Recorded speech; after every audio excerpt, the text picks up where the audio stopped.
Good morning, good morning, good morning. Happy Reckless Friday. And do I have a treat for you? Not only do we have a wound up Kazi who absolutely hates this club, which is going to make for great radio, TV, and or podcasting, however we are coming to you.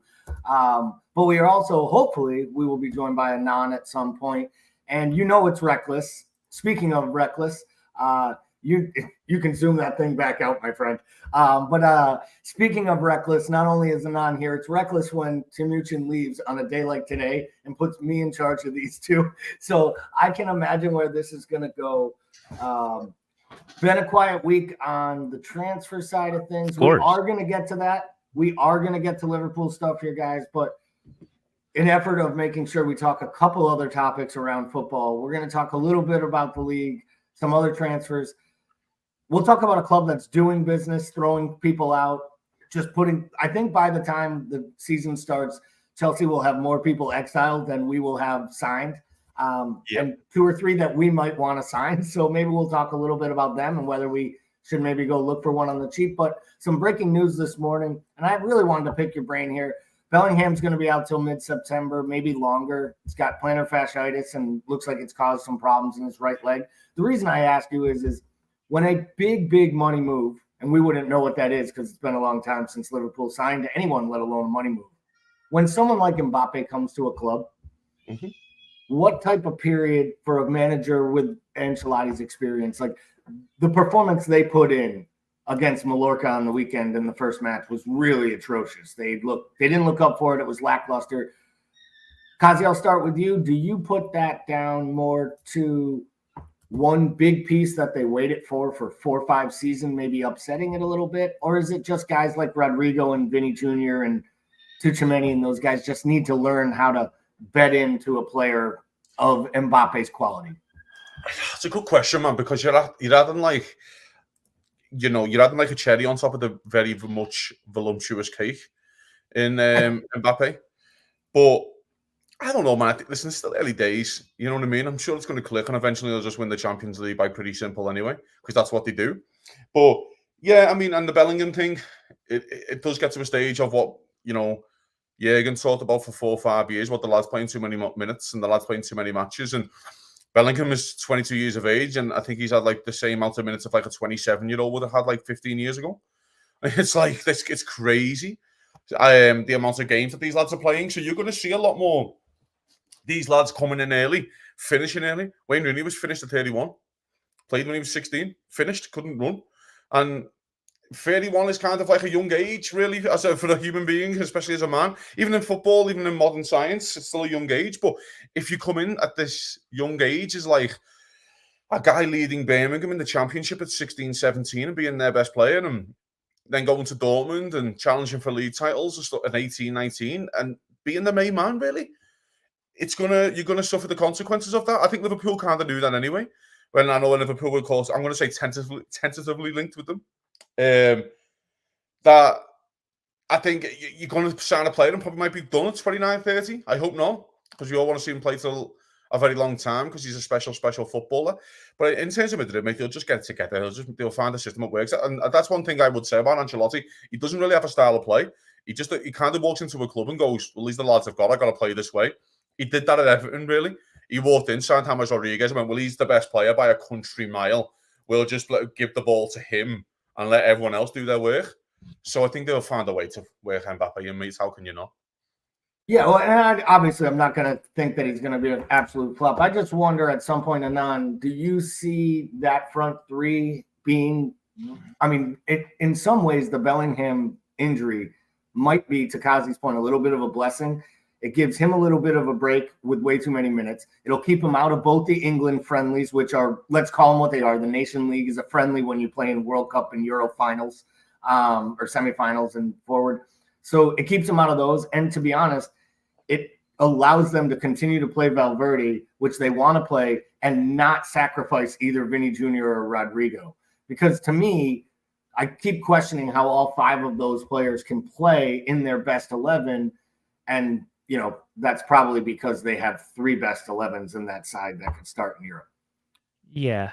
Well, to answer your first question, how is he going to work with Mbappe? It's Ancelotti, right? It's a guy who was in a Milan side that relied on aggression with the likes of Gattuso in the middle, and then he discovered Kaká, took him in, made it work just fine with him.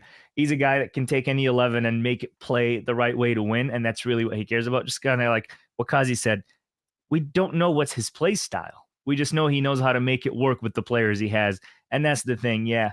When it comes to the injury of Jude, they knew eventually someone's going to get injured. Not everybody's going to stay fit all year, all season, all the time.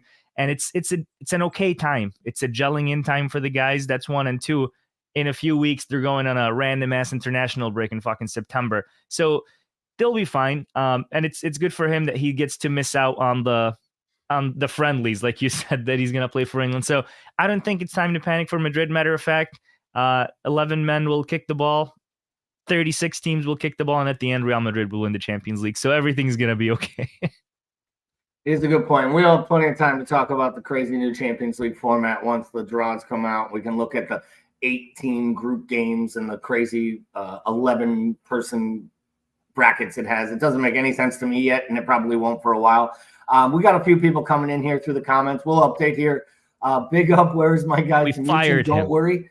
He'll be back eventually, but he is somewhere traveling illustriously down the West Coast. I don't know at this point if he's still up in San Francisco. At one point, he was in Alcatraz. I was rooting for them to throw him in a cell to see if he could get out of there, because I do not put my money on him like I do Nick Cage and Sean Connery of getting off of Alcatraz and The Rock. I'm not sure that Timuchin's getting out of there, but he is probably down in LA at this point, working his way through the West Coast. I'm sure eating food and, well, sending me messages about things I'm not doing properly. He's scouting talent for FSG for like $20-$30 if he can find someone's on the street of LA, because that's what we're going to fucking end up with. But yeah, you were saying? We are getting there, I promise. But as we can see in the comments here, people are filing in. They got all the different things. They got all the comments coming through. They're talking about Ancelotti. They're talking about the Wayne Rooney didn't look after himself, unlike the guys like Millie and Salah. I get that comment, and I see it from Sergi, right? The Wayne Rooney scenario is these lads who you've just named with Millie, they weren't the main man at 16, 17. Wayne Rooney was. He was the main man. Ronaldo wasn't the main man at United when he first broke in. Messi wasn't even the main fucking man when he broke in, because they still had other players there like Ronaldinho and Saviola and these kind of lads. And Nesta and, I mean, great players. Xavi, people that took the pressure off him from all angles. That's more to me point of, like, when you're the main man at that age, I do think it takes its toll on you later on down the line. And Bellingham's been the main man for a long time. When Rooney broke in at Everton, name me another player that has had a even decent career. The only thing you could probably think of is Tim Cahill, and even then, it wasn't that great of a career. So Rooney had the weight of a whole club on his shoulders when he broke in at Everton. And then he goes to United and he becomes the shit. His legs are going to wear out much sooner than these guys that had systems around them. Exactly, but then also we had Scholes. I think Keane was still there. I think Keane left that summer. You know what I mean? But again, Scholes and these lads have won the league before, and Gary Neville, and played like leaders. Rio Ferdinand was there, do you know what I mean? Like, to help the lad. But when Bellingham just walks into Birmingham and he's the main man, he goes to Dortmund, he's the main man. I just feel like your career just doesn't prolong as much as it has to, because you got to play every game. And in many ways, he was the main man at Madrid last year, carried him for most of the season when they were trying to win the league. And at England. And for England at the Euros. And I mean, he'd never get to break. And even last summer, he was the number one transfer story, and he had people pulling on him. Should you come back to your homeland country? Do you go to Madrid? So, I mean, the kid has had a ton of pressure put on him. Speaking of a player who had a lot of pressure put on him and has delivered, Ryan Thompson says, Rodrigo will leave. He was not happy with playing time last year. He'll get less this year. Name me one Brazilian star that's been cool with less playing time. No Brazilian superstars has felt that way. I don't disagree with the second part. I disagree with the first part, because I actually think at times Rodrigo is more important on the right than even Vinny Jr. is on the left. And I think Vinny Jr. might be the best talent in the whole world, including Mbappe at times.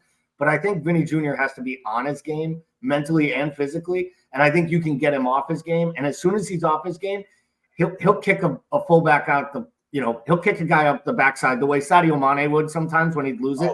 And you're like, he's getting a red card today. You could see it in Sadio Mane 10 minutes into a game if there was a chance there was a red coming. And I feel like if Vinny's got that in him, where I think Rodrigo offers more to the side as a complete player. And I think he's like a dream for an Ancelotti. I would love Rodrigo at Liverpool. I would love the player. I would probably see him going to Man City if he left, because they would just drop 80 million like that because they see the talent. Anan, you're shaking your head. Do you see Rodrigo staying? Do you see Rodrigo going? How do you see this panning out? I see Vinny leaving before Rodrigo. If a move is to happen and a Brazilian needs to leave Real Madrid, maybe not this year or next year, whatever, Vinny would leave first. Rodrigo has a Real Madrid obsession. It's more than just being a player and enjoying the playing there over there. He loves the club. And I don't see him going anywhere. He has actually mocked on Brazilian media and everything. Every time any rumor about him coming to, transfer and he'd be on international duty, he would mock the report. He would like sarcastically mock it and make fun of it. I see Vinny leaving because his attitude, Spanish media, and most importantly, the racism he faces over there, he might just have a breaking point and just say, fuck it, I'm out. But it's just, I don't see Rodrigo doing that. I think there's definitely a PSR chat with Haaland in a couple of years to go there as well, in the Vinny Jr. kind of deal. Do you know what I mean? Like, we can help each other out here. You want Haaland and we want Vinny. I think there's definitely a PSR conversation to have. And especially if City get done these points kind of thing, and if they do get charged, and they will be a lot more stringent with their PSR, which they have been, to be fair, in the last couple of years. I will give City the benefit. I can see something like that happening. All right, so let's jump off that one. A big story, obviously, in England has been Chelsea. It's been a big story all summer, all month, all year, because all they do is sign players. But it's also how they're treating their players. We talked about the Conor Gallagher thing. I know Kazi and I had talked about it. Would have made bids for the player. Seemed like the type of player, he could do 3 different jobs in the midfield. Obviously, Raheem Sterling's camp came out, made this statement. It caused a lot of ripples after he was not included in the matchday squad last week, after featuring in all the preseason matches, including playing a major role in the training leading up to it. Like, he was actually had conversations. That usually to me means Raheem Sterling knew he wasn't getting a jersey that day. And this statement, now I know it came out later that it was by his people. So I want to start with that first. Kazi, will come to you. Do you give the player a pass when his handlers, managers, and media team actually make this statement before he is even back out of, because he was in the stands when the statement came out? Do you think he had any knowledge of it? Do you believe the player when he says that they spoke on his behalf without any representation of his words? No. I think the timing of the statement is the worst part. I actually feel sorry for Raheem a little bit. I really do. And I think he's come in. I think he's been sold a dream a couple of years ago, but you've been the main man at Chelsea and you're doing this big rebuild and stuff. Let's get it right. Raheem played in most of the preseason friendlies. So you have every right to feel like you're a part of the squad. I think you have every right to feel like that. I think the timing of the statements is poor from him. I would never do it before. I think he found out the day before. Usually teams announce on Friday. Exactly. Playing or not. So I think he found out the day before. This thing of like, my handlers didn't do it. Well, first of all, what the fuck is a handler? Number 2, you definitely did. And now you're trying to backtrack on the timing of it. I do feel sorry for him. I do feel sorry for a lot of the players, but then also you're the lads who are signing for him. I feel sorry for Raheem because he's kind of came in before this crazy shit has happened. Like, he's one of the ones who's like, I'm the consequence of this crazy shit that's happening right now. So I feel sorry for those lads because they weren't sold this dream either. But I tell you right now, mate, if any smart clubs, I think Aston Villa have been linked this morning for a loan move for him. Imagine having Sterling and Watkins, fella. It's fucking not bad. Do you know what I mean? It's not bad at all.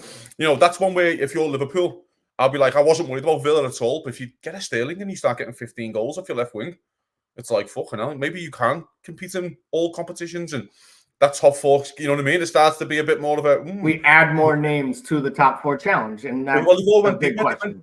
The squads went deeper as well with Onan and stuff like that. The squads went deeper. So Villa have been linked with him this morning by a very reputable Midlands journalist. But I do feel sorry for him a little bit, mate. And I actually feel like the stick he's got is because of previous stick he's got in his career. And I think it's media kind of jumping on that bandwagon and reopening old wounds, let's say. Because for me, he's a top football player. And if Liverpool needs 6 wingers or 6 strikers or 6 forwards, fucking me, fella, I'll be all over him. Anon, one, let's go to you. You have issue with the statement. You give him a pass I give him no pass, but I've always said this. I've been this way as long as I've been watching / covering sports. I've always said I pay the agent, therefore the agent represents me. If my agent thinks he or she can talk for me, then I have empowered them to the point where they're representing me, so I take the full blame. Well, I don't mind when they get their commission check and I get my huge ass check. They're on the payroll. They work for me. And if Sterling wanted to squash that, all he would have had to done was fire the agent the next morning, and all the ex-players would be like, okay, maybe he really didn't say this. But he doesn't do that because he knows that agent is going to help him secure that move to Aston Villa, to Crystal Palace, abroad, wherever he goes. Yeah. Where in the contract, right? He's got 3 years remaining, $350K a week. Chelsea says they will not subsidize that payment for him to leave the club.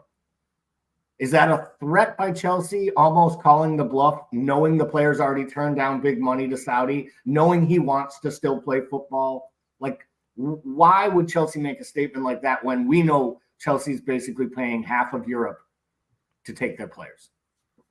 The thing is, Raheem knew, right? Raheem is in on it. He's aware of what happened. He's aware of what his team is going to post, and he just didn't think that would be the reaction. He thought the reaction would be like, everybody's like, yeah, fuck Chelsea, dude, get him. But that wasn't the reaction, right? Everybody was like, oh, shit. And then he tried to backtrack and change his mind. But yeah, this is a club that is now run by a group of clowns. And, they brought in Maresca to be the head coach and not the manager and not the guy in charge of all this. So even Maresca coming out and saying, oh, these guys got to go, is not even his call. He's being told what to do, what to say, and he's just doing what he's being told. The club needs to, clean up house, and he's the face of it. They're making him the face of it, but he didn't want to come in and do all this. I don't think he knew what kind of mess he walked into when he got to Chelsea. I know he was aware of, the big squad, the idiots running the club, but I don't think he knew this is what big of a mess it is. And now he's just kind of like reaping what he saw, like they say, and it's going to suck. It's going to be tough. I don't see Chelsea performing well in the next few games, but I think the biggest insult to somebody like Sterling, who came in and helped the club, put in his 110%. They sign Neto, and as soon as Neto comes in, they strip him of his number and they give it to Neto. They don't even wait for him to go. They don't wait for him to secure a move. But on the bright side, you've got City looking at him with Guardiola saying how he's attached to him and the way he plays. You've got Arsenal looking at him. In the press conference this morning, Arteta spoke about how great of a player he is and how much he likes him. And obviously, Aston Villa already made an approach. There's talks of Palace. West Ham with Lopetegui. I mean, this kid is going to get himself a move anyway, right? The question is, does he get himself a move to a team that outplays Chelsea and does better than Chelsea, where he's like, this is my win, or does he get himself to a shit show?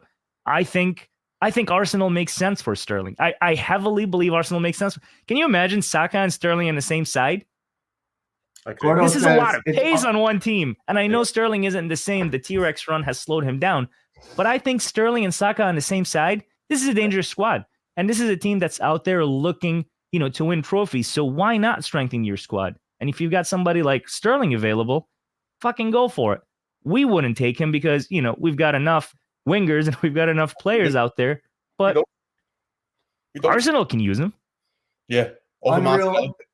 Yeah. Gordo says it's unreal that they did that with the number, disgusting behavior. Kazi, specifically to the number.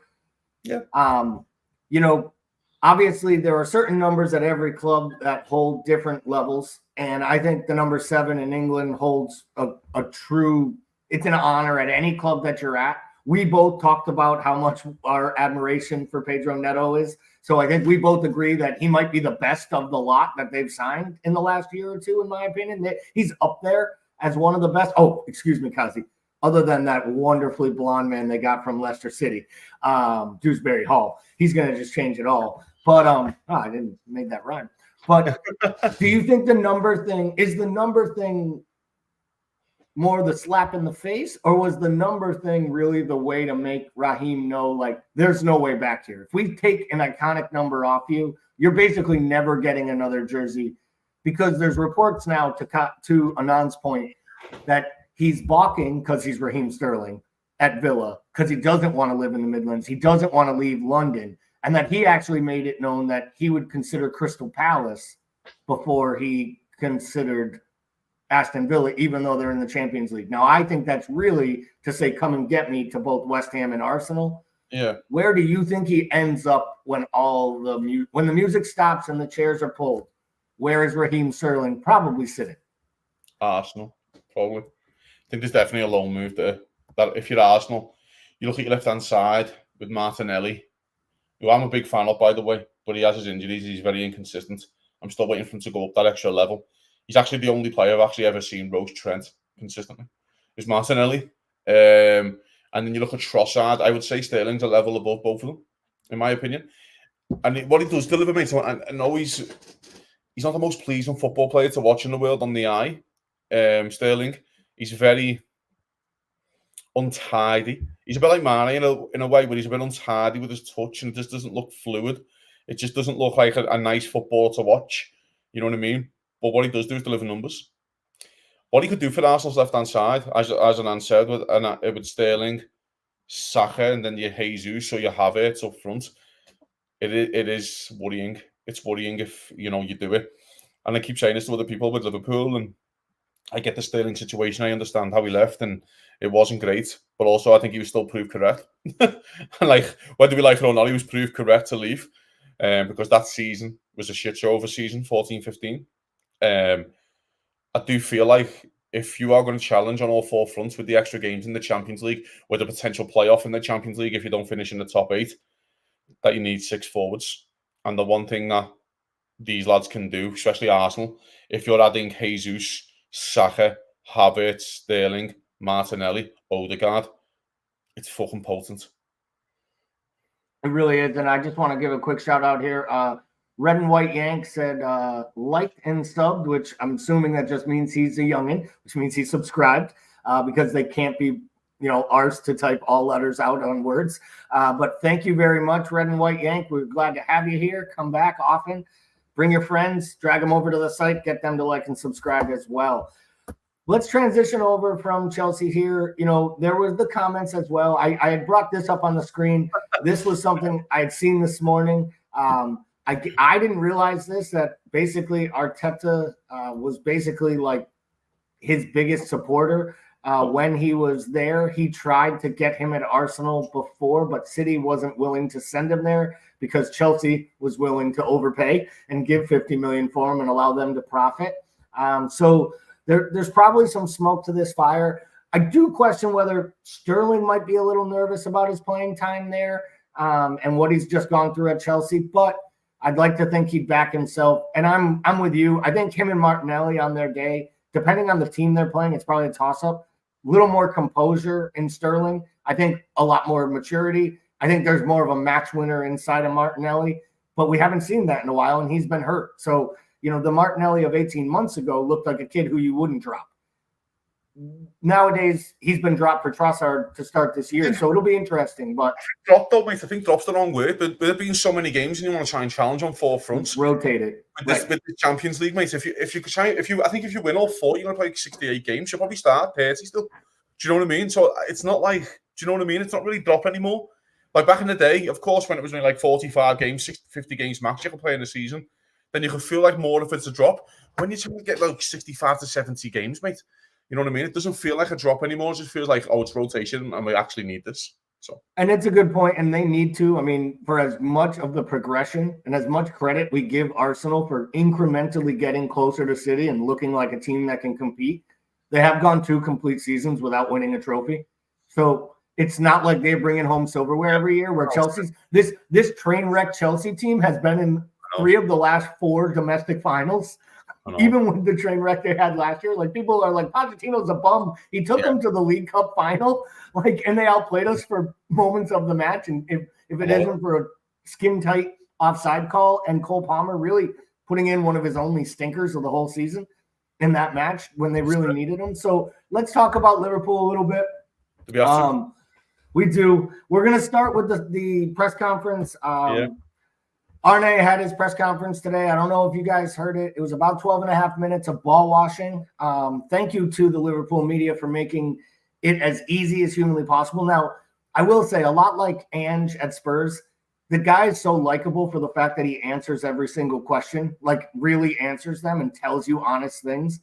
And he doesn't do it in that Ten Hag or Louis van Gaal, like I'm actually smarter than you, even though it comes across that way sometimes. So I think there's that, but at some point he'll get a critical question, but I'm still waiting for the first one for him to be asked. But when he was asked today about the nerves around his first match at Anfield, Anand, and his response was not nervous, no real problems. Do you believe he has no nerves right now? Do you think he is as confident and cool as he is coming across, or is that just the Dutch in him coming absolute Dutch?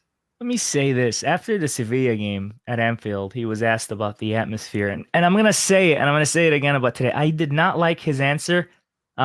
I know it shows confidence, but he has downplayed Anfield so hard. And I know he doesn't intend it. It's just maybe the English. But I don't know if you guys saw the post-match interview against Sevilla. He goes, this isn't the first time I play in a stadium full of fans. The Feyenoord supporters, very passionate. This is not different. And I'm like, okay, come on, man. Like, it's very different, right? The Anfield atmosphere is very different than anywhere else you've been. But his response was he rebutted it, and he said, it's not a big deal.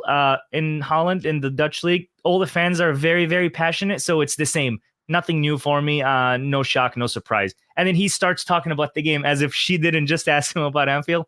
And it kind of feels like the same over here. Don't worry about me. I'm okay. And listen, I love the confidence. But dude, hype these fans up. Hype the home support up. You know they're going to hype you up tomorrow. You know they're going to go crazy for you. He did say. I will say he did at one point make the comment that I hope they're really loud. If they're really loud, that means we're playing really well. And if they're twice as loud as the supporters, or people have told me they're twice as loud as all the other supporters in England. And if they're twice as loud as the Ipswich supporters, that's going to be amazing because they were great. Good. I do think he tries to build up everything. Like he wants to almost keep things tempered and then give his own excitement. He doesn't want, it almost feels like he doesn't, and I think this might be thinking it through too much, and maybe I'm thinking it out too much. He knew Klopp radiated off the crowd and the fist pumps and I just think he wants to have a different relationship with everyone and everything. Yes. Kazi, because also go ahead. Finish your, because also when asked about Klopp, he also talked about how it's not going to be that hard to do what he did or do better. You know, he's got this weird. I'm not even worried about him. I'm not worried about the home support. I'm not. I love it, but it just pisses me off. It feels like, for me, fella, it feels like he's very businesslike. Like, this is the job. Like that. Like, this is what I'm meant to do in football matches. Like, this is what, and I don't mind that. And I understand why. I understand both sides of what you're saying there a little bit. The reason why Klopp has to do this with the fans, first of all, it is a connection. The only way you can win things in this sport, the top prizes, if there is a connection between manager, fans, and a collective, and we're all in this together. Arne's going to make mistakes, of course he will. Like, and we expect him to. The one thing I would say is, Jürgen had to do that because, and again, we'll go into transfers and stuff like that. It's always been a very fine balance. No, I think it is a thing because it's always been a very fine balance of where the fans sit with the ownership. And they're like, well, as long as this fella's in charge and this fella is doing this for us, then everything else is fine. We can deal with that shit because we believe this fella and we have full trust in this fella. And by the way, this fella earned the trust. That's the difference. That's the other part of this. This fella earned the trust in his first couple of seasons. And what he said was all true. And whatever happened, it all came, you know what I mean? I think with Arne here, he's very businesslike. He's very statesman. He doesn't want to make mistakes. I think he's very careful. I think he picks and chooses his words wisely. And what he says, I actually quite liked. I'm sure we'll get onto it. How he kind of rebutted the Jarrell Quanta. He said he spoke to him. Actually, we are gonna touch on that in a minute. We're gonna go there next. Let's go there now. There now, Kazi. Yeah. Well, I mean, for the Quanta thing, he kind of rebutted what he said. He was like, everyone was losing their jewels. It wasn't just Jarrell. He said, and he kind of wanted to get that across. He said, but of course, you can't make fucking 11 subs. You know what I mean? You can only make so much, and he made the big call, which I think all the fans would agree that was the right call. Even though I thought Quanta played well, in the first half, I think it was still the right call. I quite like that he's come out and rebutted that situation. He's kind of come out and corrected himself, which is really cool to see as well. Because some managers just double down and go, no, I'm never wrong, and just double down when he kind of came out and explained what he said. So that was cool as well. I just think he feels like he's just been assigned a job. and he's just going to come in and do this job and go, yeah, I'm here to win footy matches, and that's what I'm going to do. And I feel a bit like Rafa when we scored that, when like we scored the first goal, he just kind of shakes hands with the assistants, like, yeah, job done. You know what I mean? Oh yeah, there we go, Sergi. Sergi said Slot feels very like Rafa, like doesn't seem very emotional, and I think that speaks to Kazi's like job done. It's a professional atmosphere, it's a job, and we all know. And I've had bosses like that, right? Yeah. Like which bosses are like Klopp. They put their arm around you and they hug you when you make a mistake. Let's not get it wrong. Kwanzaa didn't play to the level where Klopp would have ever subbed him out of the match. He would have talked to him at halftime. He might have made some tactical moves, and I'm not knocking either way of it. It's not a knock on Klopp. What I love, to your point, and we'll come to you, Anand, for your thoughts on the Kwanzaa comment was he actually admitted maybe it was in my English to judge translation. What I meant out of this was that he did not lose all of his duels.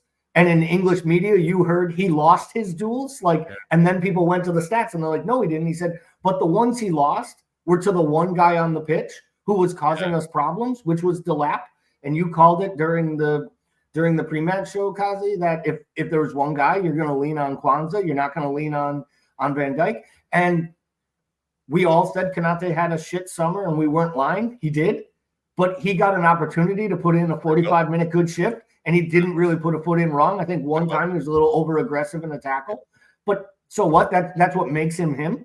The human. So now they also – what I also loved, and then I'll let you give your thoughts on this whole thing with Kwanzaa, but what I also loved was when he said he should have had Sunday off because that was a recovery day, but because he only played 45 minutes, he was given the option to train, and Kwanzaa showed up and said to the manager, I want to train, I don't want the afternoon off.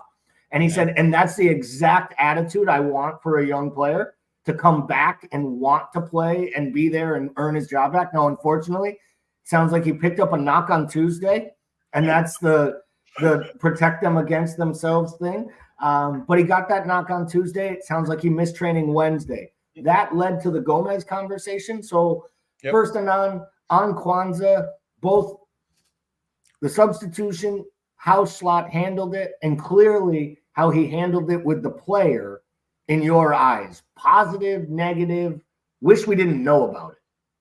I think overall positive. He didn't seem harsh. He didn't seem Ten Hag-like. He didn't seem like he's knocking him down. But I still think it had a lot to do with more than just the duels. I still think that the Kwanzaa substitution, and I talked about it at halftime during the game, I thought Kwanzaa wasn't able to build from the back the way Slot wants. 3 misplaced passes. I watched the game again yesterday, building from the back. And then, yes, he wants to invite pressure to make the passes from the back. But the thing about Kwanzaa, when the pressure comes in, I don't know if you guys remember, he's just like, oh, fuck, shit. And then he just gets rid of the ball. And I don't think Slot wants that. I think he wants to build from the back properly. Konate comes in, sure, he wins his duels, but also the way he builds from the back is exactly what Arne wants. And I think that was the biggest reason why that change happened. Not just the duels. I think it's building from the back, inviting pressure. But he wasn't going to come out in the media and say, well, yeah, he gets nervous when he gets the ball and he gets pressure on him, so we had to take him out and put in somebody better with his feet. He wasn't going to do that because you don't want people to know what's going on in the club. So he used the duels, losing the air duels and all that, to make it seem like that's the issue. But I think it's a lot more to it, and I think it's just a learning experience. But overall, what a way to do it. He spoke. He was very truthful. He was very honest. Didn't come at him in the wrong way. And then in the press conference, he kind of backed down. I was like, oh, the English this, English that. And then he's learning. He came to training to show. Everybody does like, oh, now he's knocking a young kid. He just showed that. And also the kid took it in a positive way, wanted to come in for an extra training session. Unfortunately, he picked up a knock 2 days later, but wanted to come in for a training session to prove why he deserves the job. That tells us 2 things.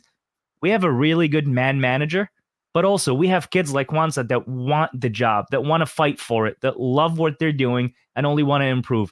And only if the likes of Gravenberg and the other guys that didn't come from vacation early could have done that, I would have had so much more respect for them. But that's a whole different conversation. So Gordo says if he's having one-on-ones with every player and you're being honest, you can get away with calling players out in the media. And then he makes the Jose comment, can't be like Jose where you throw a player under the bus and then you shut your office door. Fun fact, though, Jose had a lot of one-on-ones with his players. He's one of the managers known for one-on-ones. Jose loves his one-on-ones. So I don't want to knock him down like that. Yeah, and again, I think the translation thing, he's come out, he's rebutted it. Super pleasing. But let's get on to the main course here, because we haven't got long left. Yeah, well, we have 25 I finished minutes my left. tea and we didn't get there. We have plenty of time. We're getting to those transfers. Oh, no, One no, last no. thing. Oh, we're getting to that transfers. I promise. It's like having a substitute teacher, isn't it? And then, you know what I mean? Yeah. So bully the substitute teacher. Yeah, we will not have about this. There's genuinely not 25 minutes worth of transfer talk for us. Because there is no transfer, so there maybe the transfer talk is there is no transfer. Thank you guys for watching. Have a great day. No, where I want to swing it into is because you make the Kwanzaa comment, and there was some clarity and additional comments around Joe Gomez. So it does talk about transfers. Because the only comments we can really talk about are transfers going out. Yep. So the manager did clarify in the presser today that Gomez had not been fully training with the squad. He came back a little out of shape, not fit, as you can imagine, because he didn't play any football over the summer. And he didn't come back early, to Anand's point, and kind of fight for that spot. He has reached his fitness levels. The manager said he had a great week in training, and he's really excited to have him in the squad. Of course, they asked him if they expected him to leave. He said there have been conversations with the squad, but not anything where the player is asked to go. So, Kazi, do you see this as a manager kind of making a two-way statement? One, to the player, you're in my plans. If you put your head down, you can be part of this. And two, to the club, it's if either you keep him, he's in my plans because he's here, or you sell him and you go get me a replacement. Because to me, it felt very much like, I like the player. He has great attributes. I want this player. Do you think he sees him as a center back? Do you think he sees him as just cover at this point because he's a player that can paper over cracks that non-signings are creating? No, even though we tried to fuck him off to Newcastle, but the manager wants him. Yeah, of course. It's ridiculous. It really is. I'd keep Joe Gomez, by the way, and I expect Joe Gomez to stay. Right, I really do now. I think it's too late in the window unless Liverpool just go and activate the Iheanacho fucking release clause as Sporting. Then I expect him to stay. The case for Joe Gomez is you're 27 years of age, and you, in my opinion, I think he has a ceiling as good as anyone as a centre half. I think we've seen that. I think he was excellent last year.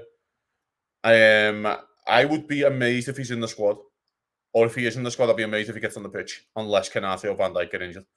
I think it creates more of a news headline to have Nat Phillips on the bench this weekend than Joe Gomez. Do you know what I mean? Like, if Nat Phillips is on the bench this weekend for Liverpool because Joe Gomez is thinking about a move, then fuck me, fella, there's going to be a serious conversation over the next week about signing a centre half. Now, the thing about Joe Gomez, if I'm looking at the other football club, by the way, if you're Crystal Palace, you've just sold Anderson to Fulham. You've got Gahey maybe out the door.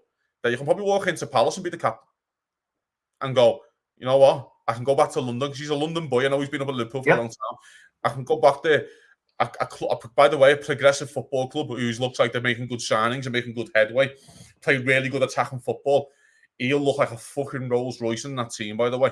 Do you know what I mean? Because they get on the ball and they want to pass and move the ball. I think it's a great move for you. I really do think it's an excellent move for you. This thing of like Arne Slot saying, oh, you know, he's part of my plan. He wasn't a part of your plan a few weeks ago because he was getting fucked out the door for Joe with Anthony Gordon. So I don't get it. I don't understand it. The argument is here, of course, and we'll get back to the transfers and stuff like that, is that there is a potential here at the 24-25 season that Liverpool have Nat Phillips on the bench. If you don't tell me that's not mismanagement, I can't even have a conversation with you about footy. I just can't, because that is gross mismanagement. Because you've mismanaged that player. Good, wait, hang on a second, Gary, before you talk. Joe Gomez could have been out the door weeks ago. Let's get it right. If Liverpool had their way, Joe Gomez was out the door weeks ago. Newcastle pulled the plug, not Liverpool. Right? Seth Vandenberg was always going to go for a bit of 25 million. He was always out the door for Liverpool. So this thing of, by the way, Virgil van Dijk's got a year left and Konate's got 2. People keep forgetting about people keep forgetting about that for next summer. That Konate and Robertson have got 2 years left in the deal. Oh, we're going to lose Van Dijk and Sal next year. Yeah, and the other lads that were really important, they've only got a year left now. So this thing of like, you know what I mean? It's just insane, mate. And I really hope Joe Gomez stays as a Liverpool fan because I think he can contribute. I actually think he's the best suited left back in this Arne Slot system of how he wants to play, inviting pressure on and stuff, because I don't think Andy Robertson's got a right foot. So I think that's really hard for him. So, but for Joe Gomez's career, I really hope he goes to Palace and has a lovely, lovely time, because fuck me, he deserves it. And Ryan Thompson says, not to mention our hole at left back. So, Nan, I'll throw that at you. I know that you were disappointed when Tsimikas didn't start. There were some rumbles yesterday, but they looked like they were diffused, that it was all kind of smoke and mirrors, that he might be going back to Olympiacos on loan. Sounded like that was pretty much rubbished, that the only way the club would be looking to let him leave is if it were on a permanent move and they had a suitable replacement. Where do you see the left back situation in general? And do you think that if Joe Gomez is here, he even gets a sniff or is in consideration for that role moving forward? He has publicly multiple times said, I'm a center back. So that tells you exactly how he feels about playing left back. Pathetic of the club to sell Tsimikas when we only have an aging Robo who's got injury problems, who isn't even 100% fit yet to give you the full season. You don't know what he looks like next week. Yeah. I think we are a silly club, but we're being managed in a very silly way where we're selling players that we need, or scratch all this. We were talking about players aging earlier and how they're aging, now differently, like Rooney versus Milner versus Ronaldo. Why do we care? As soon as our players hit 29, 30, even if they're the best in the world, we're going to let them go on a free, right? Why is it even relevant to us? Salah's walking, and he again made it clear how much he loves the club and how he wants to. I mean, this is your best player, maybe in our generation, that keeps saying, I love this club. And the club is like, cool. That's nice. Yeah, Saudi next year, And this is a guy who's sending mixed messages from his camp in Egypt, personally and through the media, that he loves this club. Essentially, he's begging for a contract. What doesn't matter how we see it. Look at the Egyptian media. They're like essentially saying Salah is being disrespected by Liverpool, and rightfully so, because this guy keeps sending messages about how much he loves this club, how much he loves this city, how he wants to finish his career here, and we don't care. And now we're talking about Tsimikas that we won't let him go on loan, but we can sell him. For what? What are we selling him for? We have nobody to replace him. He's one of our best players in preseason, and most importantly, he fits the system perfectly. And we're gonna potentially sell him if the right offer comes in. Meanwhile, Gomez, the only guy who could play left back, has said, I don't want to play. I want to be a center back. Let's be fair. We destroyed Carvalho in the preseason for the manager told me I'm a winger, but I know I'm a number 10. And it's like, well, but if you want to play here at this club, you play on the left wing. So if Gomez is here and wants to stay, you can't. I understand he's been around long enough. He can say, I want to be a center back. But if the manager says, I see you best as my left back and I think you can play. Kazi, where are you on the comfort with Robertson, his age, the injuries? And I always say this for Robertson, what drives me nuts is if he really wants to play into his mid-30s, which it sounds like he does and wants to play at this high level, he's got to do what is probably the hardest thing for him. He's got to give up international football, because when he goes away, Scotland gives no shits, as we know, and they're going to play him 90 minutes, and he's their captain. He gives everything he has, and I feel like he's the type of player, prime to your comment earlier, he's an older player who's playing minutes like he's 22 years old, year-round. And it feels like we're starting to see the wheels come off that bus a little bit. You expect him to get back to top form, or do you think we need to start managing his minutes and thinking about having more of a balance at that position that gives him more rotation? We haven't got a choice. He has to play. Because Costas isn't at the level. As much as he's a fine backup left back, he's not at the level of Andy Robertson. Even at 80%, Andy Robertson's better than off 100% Costas. So he has to play, because that's, again, the gross mismanagement of that continues to happen and continues. But it's all right, though, innit, because we sell well. Yeah, fuck me. So would left back would you be looking right now then, along with that center back, would you be trying to find, and I know we're just going to come back to why didn't you sign the Italian kid who can play left back or center back, who's going to be starting for Arsenal in 3 weeks? Because we're too fucking smart. I keep telling this to people don't fucking have it. It's only so long you can be the smartest man in the fucking room before people go, well, if Liverpool want him, he must be fucking good. Do you know what I mean? If Liverpool want my player for 20 million, I'm going to ask for 30, because every fucking player that goes there, they triple in price. And then we look like bums. It's exactly what happened with Alisson. When we signed Mo Salah for 30 million, we went back a year later to Roma. And they went, you're not having him for fucking 30 million, fellow. You want 70. Because when we sit down and do our books in 2 years, we go, we got 100 million for Salah and Alisson. And it sounds a lot better than we got fucking bum for Salah and we're getting done for Alisson. Do you know what I mean? This is again, so Liverpool haven't got a choice in the left back role. But the thing is now with the Robertson fella, if Liverpool were in a nice set state and weren't delaying and weren't doing what they're doing right now this summer, you could move Robertson to one of the top of your lists of things that you've got to deal with as a left back. Personally, I think Robertson goes back to Celtic. I think he's got unfinished business there because he got dropped as a kid. I think he can go there and be the captain and have a lovely time playing at Celtic Park, right? And have a lovely end to your career. I think because that is for him to tick that box to go and play for Celtic, your home club, be the captain, be the best player and win the league there and compete in the Champions League there. I think that'd be great for him as well. And I'd love him to go there and do that. There's an argument here though, fella, right? He's now Robertson's now your left back is now the 6th thing you've got to do on your list when it should be the 1st or 2nd because he's got 2 years left on a deal. I keep saying, like, people are just blinded by this. You know what I mean? Like, our defense is fucking ravaged and no one is even having a gab about it. The gab about centre half. You've got a left back with 2 years left. You've got your right back with a year left, and you've got a kid in Conor Bradley. And you've got a left back who you know is not good enough in Kostas. You know he's at a fine level, but he's just not good enough for Liverpool. No problem. There's thousands of players who aren't good enough for Liverpool. Do you know what I mean? And Kostas is that level. You've got a Virgil van Dijk with a year left. You've got Kanate with 2 years left. He's made out of breadsticks. You've got fucking Gerald Quanton, who's a fucking kid. And then you've got Nat Phillips. They're Liverpool's for right now 4 centre-halves because Joe Gomez could be out the door. Let's get this right, by the way. Yeah, Arne Slot saying in his press conference there. Yeah, Joe Gomez be in the squad. If Crystal Palace come in today with a £45 million bid, do you think he's in the squad on Sunday? Nope. This is absolute garbage, but it's okay though because we got 25 million for Fabio Carvalho. So we also fucking rave and pat the club on the back, and we got 25 million for Seth Vandenberg. It doesn't matter unless you can sign football players. It doesn't. And this is so. And I want to get to that. That's why he was coming up next because I wanted to talk about the outgoings in the business because it's if we're going to talk about Liverpool transfers, all we can talk about are the people that they're selling. They're obviously getting business, and I know you were in the chat, and you two disagreed on this. I know, Kazi, you were like, you take a deal like this all day. Kid barely kicked the ball for the club. We don't know if he's good enough. And, you know, my argument was if you play him 15 times in the League Cup and he's met you never see 25 million ever again for him. So you know, this is the old adage of you bite your hand off and you drive him to the airport, whatever you want to use. 25 million plus 5 anon. You didn't like this move. Tell the listeners why.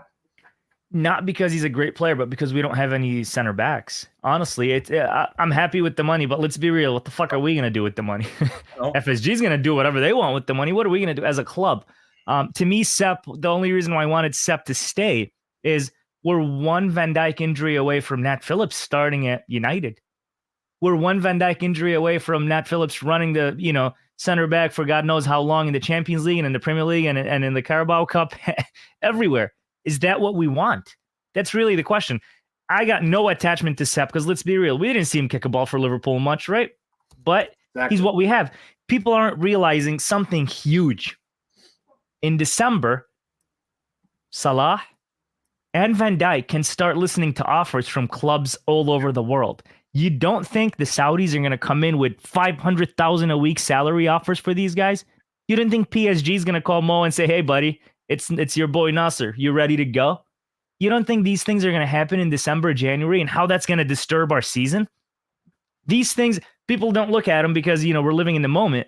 But come December, come the end of December, Salah could be on his way to the next move with a guaranteed salary. With 5 months left on his, playing time for Liverpool, do you think he's going to care anymore after the club did him like that? Do you think Big Verge is going to care if he gets that call from Barcelona in December and they're like, "Hey, buddy, I know you're coming on a free, but we'll give you $350 a week and you get the beach." Do you think he's going to put in the last 5 months of the season that we expect? These people are on their way out. And we're happy about, selling Sepp for 25. What are we going to do with the money? What are we going to pay? What's his name? Ornstein, whatever, to come out and kiss some ass on TV and tell us how FSG is doing a great job for 25 million? What the fuck are we going to, why are people not seeing the smoke he's blowing up their ass? Everybody's talking about how he's become the most trusted source. Yeah, there's a reason for it. Pierce wouldn't kiss their ass. Joyce wasn't kissing their ass. But this guy has come out and he has, in the last 2 days, has done 2 different interviews to tell us how great Hughes is doing. Doing what? fucking putting gel in his beautiful hair. Like, what is he talking about? There's a conversation here, though, Gally, right? And I think it's serious. Liverpool's best defence is Trent, Canate, Van Dijk, and Robertson on the day. Would you argue that's the case? I would say it is. And Allison, those five, that back five. Of course. But I'm talking about, let's just say that back four. Yeah. That back four has the maximum of 2 years left on their deals. I know. So in the year 2026, contracted, we could have Connor Bradley and Costas left. That is fucking mind-boggling for a team who's trying to win the Champions League. There's no other club in world football who's trying to win the Champions League has that issue with contracts. But Liverpool consistently have this issue. They have took Trent's loyalty as a fan of Liverpool, and they are fucking stamping all over it. Because, mate, you can't just say, well, he's a Liverpool fan, he'll be sound. He is 25 years of age. He has gifts that only a footballer could dream of in his right foot. And what you are doing, mate, is naivety playing on his loyalty. So I don't disagree, but and I'm really playing devil's advocate because I'm not disagreeing. I still think 2 of the 3 will get contracts before January. Who? I expect it to be. I actually think it's going to be Trent and Mo. I'm serious. Okay. I originally thought it would be Trent and Virgil. I really did, but I actually believe it's going to be Trent and Mo because I think Virgil has actually shown the most signs of a guy who's saying the good thing for the club, but and he's done this his whole career. He stands off of. He always says how much he loves it, how honored he is to be captain. Yeah. He had some awkward comments at the end of the Euros, which I totally understand. You put a mic in your face as soon as you got knocked out of something. But I think he won to Anand's point. I think he can go to Barcelona and still have one more set of run without leaving. Yeah. Okay. And that's fine. There's a case in point over Virgil van Dijk is, first of all, there's 2 things. Number 1 is Thiago Silva. So let's just, you know what I mean, where he's one of the best defenders in the league at 38. There's definitely that chat to have about Virgil van Dijk. Number 2, Virgil van Dijk at the end of the Seville pre-season game is going, well, I'm not going to sign a new contract basically until we see what the fuck's happening with some players coming in, because we could do with some players. That's also taking his loyalty to the edge. It's also again. Listen, there's no question there, but my question to you is, you are right to talk about the business that should be done this summer. Worrying about but you are right to say we should be worrying about Robertson. We should be worrying about Canate. Why weren't they worrying last year about Trent, Mo, and Virgil? This is the point. Why are we? The whole club was, and at that time it was being run by Schmacke and Klopp, and it was before. It should have been last summer, just like now. Last summer when Klopp was still embedded in staying at the club, unless he truly already knew he was leaving, that business should have been done. But you know why it wasn't? To your point, Anand, and it actually makes your comment. Because I think deep down, Klopp kind of knew he was leaving probably at the end of the year. He wanted to see what he could do. And then when the lightning in a bottle was all going good, he wanted it. And then when he found out the journals were going to leak the story, he's like, fuck, I got to tell everyone. And it did have an impact on the side emotionally. And this isn't taking shots at Klopp. This club has been poor at this when Edwards was here, after Edwards left, after Klopp and Schmacke took over, and now with Edwards back. So I guess where I'm coming to this is it's almost to the, have we now all fallen off the Edwards bus? I think what we're truly, if people were in our Discord channel a few years back, you would have known that we had the FSG out train. And every time someone's opinion would swing, a new face would show up on the train. And Kazi was the conductor, and it took me a few weeks, but by 3-4 weeks in, I ended up on the train. Now, I'm not saying FSG needs to go. I am saying, though, they do have to make moves. They need 2 signings by the end of this window. They need to be impactful players, minimum. And then they need to get 2 of those contracts sorted, and at least Trent's. Because Trent's the future of this football club, to Kazi's point. 25 years old, generational talent from your city. He's going to wear the armband. You cannot let him leave. So what do they need to do for you, Anand, at this point between now and December 31st to not win your trust totally, but win it back a little? You know, if you look back a few months ago, I sat here and talked about how FSG's done great for the club and how they've managed everything properly, but they fucked us off this summer, right? I mean, Calafiori, 37 million for one of the best talents in the world, and he has spoken about Liverpool so highly. You know what we do? We let Arsenal go grab him for 37 million. Could have done that, right? What they need to do is the most important things. Give Salah his new contract. Give Trent his new contract. Try to give Big Verge his new contract. These are the things I care about. But let's look even further. The squad is thinning. The squad is weak. Big Verge talks about, I'll sign the contract extension in a way or another if we make some signings. You know what we did? We sold all the center backs we have in the club. That's how we replied to him. We sold everybody without any replacement. So strengthen your squad. Make it seem like you're a team that wants to win. Arsenal, challenged for the title last season. Boom, signed some players. City won the title last season. Signed some players. You know what we did? We sold all the kids that won the Carabao Cup. That's what we did. So show some faith. Let us know that this is not just a business where we're going to brag about, woohoo, let's go Edwards. He sold them for 25 million. What the fuck am I going to benefit from that 25 million? What does that do for me?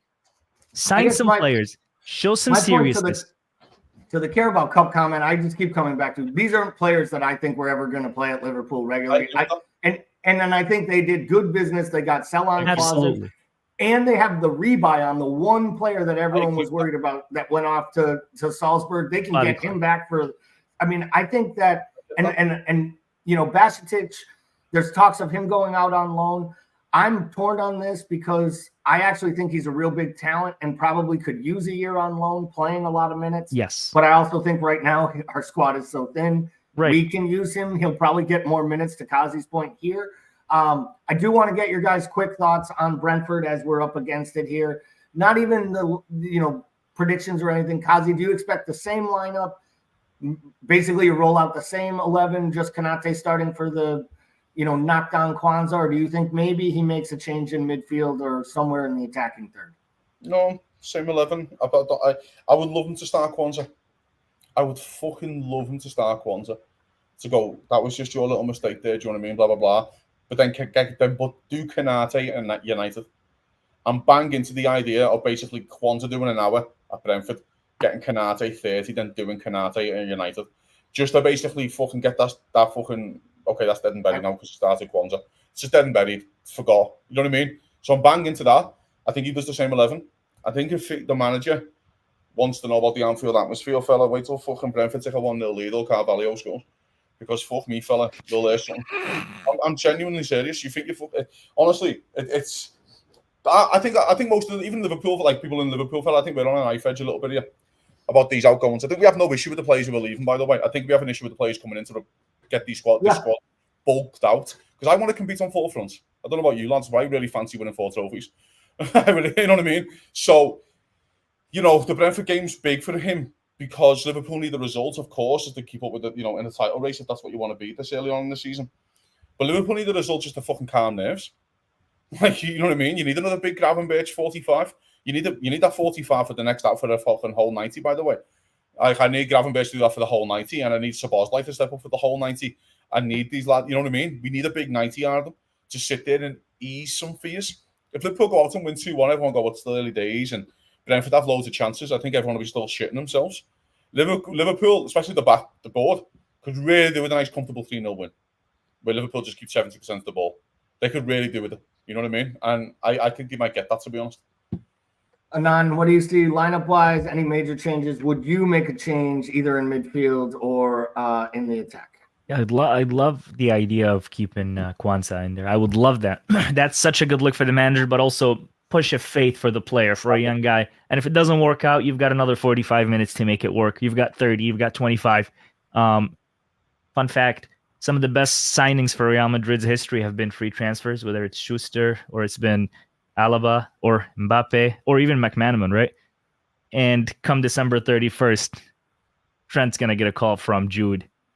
Say, hey, I'll see you here next year. And we're going to regret it so hard if we don't give the kid his new contract. But yeah, Brentford, same 11. Same 11. I'd love to see Kwanzaa start. And as long as we keep that fella Carvalho locked down from feeding Ivan Toney, we should be okay. Well, Ivan Toney's out. Ivan Toney's out of the squad. He's not in the squad. Can I ask you a question? I think this is important. Do you think the 5 forwards we have right now is enough? The challenge on all fronts. Do you think it's enough?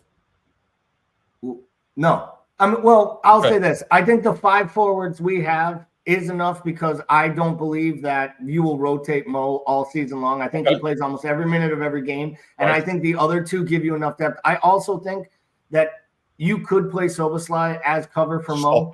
But anyway. He could. He could. So you just said no. You've said no. It's not enough. Because we know what Jota's like with his injuries. We know what Darwin's like. This is where I come back to. I was on the first one on the train of signing a right winger or signing Gordon. I was on all of these. I think this team needs 3 signings. This isn't against you. I'm just wondering what left back, center back, left back, attacker. And the attacker should be one that can play across the line. So that's what we need. And I get that. My point is, though, I don't think this 5 is ready to go. I don't think Doak's ready to go far from us being an option for Liverpool Football Club. No. The midfielders, he doesn't want Endo. We agree with that. I think if he could sell Endo tomorrow, I actually think if he could it's a bit like Klopp and Shaq towards the end. I reckon if he could have locked them in a room with Shaq and said you can beat the fuck out of someone for 30 seconds, any player, Jurgen Klopp would have picked Xherdan Shaqiri.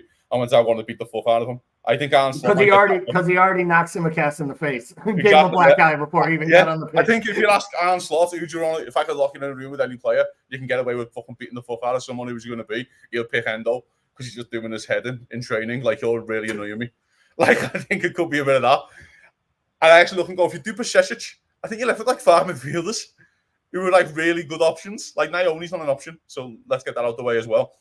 And then the defense, I just think it's like we have the biggest week in years coming up. Liverpool, I really do think we have the biggest week. I think it defines the season. Remember the year we signed, and it was like 4 players in the last week. It was the year like Oxlade-Chamberlain came in. It was a decent window. It was a decent window, but we signed them all late, and we were all worried and I do remember that being like one of those years where they were like, and then right at the last second they signed a couple players, and then Ox came through almost like Gravenberch came through last year, and we almost felt like it was a luxury, but it was so late. And again, I'm not defending what the club's doing. I'm just at a point now where I'm so confused by the way they went about this that I'm just hopeful that there is some things out there that either there's going to be a move for Ignacio. There's reports that Andreas Christensen will be out at Barca because they can't register Danny Olmo and they need to sell the player. You put thumbs down, but we know what he can do. He's a ball-playing center back who, Pep Guardiola was distraught over losing at one point. I mean, I'm at the point now where I'm scouring anything better than nothing available. I know. So I think I'm looking for a 4th option. We can wrap this up a little bit, right? But I'm going to go to you, Gally, first, and all you're meant to be, but I'm going to present for the second. That's fine. What do you think Liverpool do in the next week? I think they sign a center back and they get one additional piece of cover, and it's most likely an attacker. But I don't think they're going to be the names we want. Honestly, I don't think they're going to be names. Okay. They're not going to be first teamers, unfortunately. Like, bang into our 11. I don't believe that's going to happen. I think Zubamendi was their chance at that. I don't think they were trying to buy another player to start, to be honest. Anan? I think we do fuck all other than panic buy left and right, which is the situation we put ourselves in. Yep. Maybe one player tops. How many do you think, and what positions do you think? I think we'll only sign one, and it'll be in the back line. I think they might. If they don't do Inacio, I think they do. I think there's an argument you can do Skriniar from PSG, who's been frozen out, just on loan for 29. Just do him on loan for a year. You're going to get PSG will probably cover his wages or most of his wages to get you out of jail, and then do Inacio next year maybe. And say because Sporting might not want to do it this late in the window. Sport might think, fuck off, you could have done this 3 months ago with his bio clause, you big banger pricks. And then I think you do it forward. I think that the hope is in me because of the outgoings, Phil. I just sense it could be a big one because I don't think the fans would have it. And that's why Andy Gordon just keeps sticking to me. I think there's a problem here, mate, with your midfield and your defence where you can just go, well, we'll just beat you. A bit like Brendan Rodgers when he goes, we'll just win 5-3. Let's just do a season where you win 5-3 in loads of games and try and be defensive, of course, and try and keep clean sheets. But if you have 6 attackers, you can win your football matches. And that's where Anthony Gordon could come in. I do see there could be a thing there. I do think the Joe Gomez thing still might light their fire a little bit, especially if the Gahey deal falls through. I do think the Joe Gomez to Newcastle Gordon thing could get relit. I just don't see how you can get away with it with not doing a big hitter to get the fans back on board. It just feels extremely naive to me. And the worst part about all this, Michael Edwards knows the fucking club. You've been here for fucking 10 years. Do you know what I mean? Like, you know what the fans are like. So I just don't feel like you're going to get away with it. You know what I mean? So I'm going to say a centre half and a forward, hopefully. If they made the big move, and Anand, I know you got to bounce. Thanks for joining the show. If they were to make a big move and sign a monster star player like the winger from Napoli, if they were to pull a rabbit out of their hat, no, I'm not. There's reports out today, of course, because that's what happens, right? Yeah. Links and all this stuff. Yeah, if something like that were to happen, and they did pull the big surprise of $100 million signing and went and got a center back who could be our third choice for you, would that change your opinion of this window from the standpoint that they made smart moves, they got out, and they brought in two players who eventually could be first teamers and would be long-term replacements for Mo and Virgil should they not sign new contracts? If they did that. If they done a Nacho and Gordon and got the 3 contracts sorted, I think I'd be okay with it. The issue is, though, when would the Nacho be ready to start a fucking footy match for Liverpool? When, Andy Gordon might be able to come straight in. Tony Gordon could come straight in. Why not? The Kvaratskhelia thing doesn't make any sense because it looks like Napoli will just do Osimhen. Do you know what I mean? And then that's their money coming in. I can't see them doing Osimhen and Kvaratskhelia.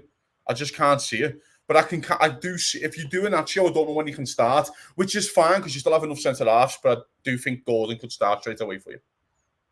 So, thank you for joining our Reckless Friday. It definitely was a fun one, a motivating one, an angry one. I feel like we did everything but break bread emotionally on this call today. I definitely hope before Sunday's match we have some movement. We will be doing a pre-match show. I don't know if it'll be myself or the Polish Prince hosting it. I'm sure we'll have a post-match show as well. So we'll get on there. If you haven't already, get over to the channel, subscribe now, click the bell so you get all the updates. We will do the shows. We will get everyone ready. Hopefully, we will be dropping some social media posts about a variety of transfers and moves, but I'm not holding my breath. Between now and next Friday, hopefully there is a signing because by next Friday, this is going to get really, really reckless. All right, everybody. For all of us at American Scouser TV, thank you for tuning in. I'm the fill-in host. The big guy will be back on Monday, ready to take you through the week. Have a great day and enjoy your weekend. Up the Reds.